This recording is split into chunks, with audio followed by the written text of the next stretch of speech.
এগুলো শুনি, এগুলো আমি মানুষকে শোনাইতে চাই না, যে আমি যে তোকে কতটা সাপোর্ট করি।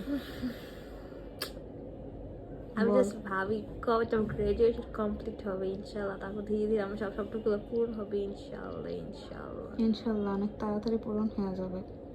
এখন কি স্বপ্নগুলো দেখোস? না না, এগুলো তো বলবো না, এত কিছু বলে তো হবে না, তাই না? ইনশাল্লাহ আল্লাহ আছে, আল্লাহ আমার সাথেই আছে ইনশাল্লাহ। তোর যে কলিজা ভাঙ্গা যেতেছে, খালি মানে মানে ফেলতেছে। মনে হইতেছে কি কিছু একটা হয়েছে এমন লাগতেছে, মানে কি যেন খুশি খুশি লাগতে আছে, বুকের ভিতরে ধকধক করতে আছে। হ্যাঁ, ধকধক করতেছে। আচ্ছা, কেমন যাই লাগতে আছে, ও মাই গড, তোকে বুঝাইতে পারবো না এমন লাগতেছে কেন, কিভাবে বললে আমাকে বুঝাতে পারবি বল, আমি বুঝি। জানি না কেমন যাই লাগতে, অনেক খুশি লাগতে আছে। ইচ্ছা করতেছে কি খাইয়া দিয়ে ঘুমাইয়া যাই, এতই খুশি লাগতেছে, মানে বুঝতে আমি কিভাবে এটা প্রকাশ করবো।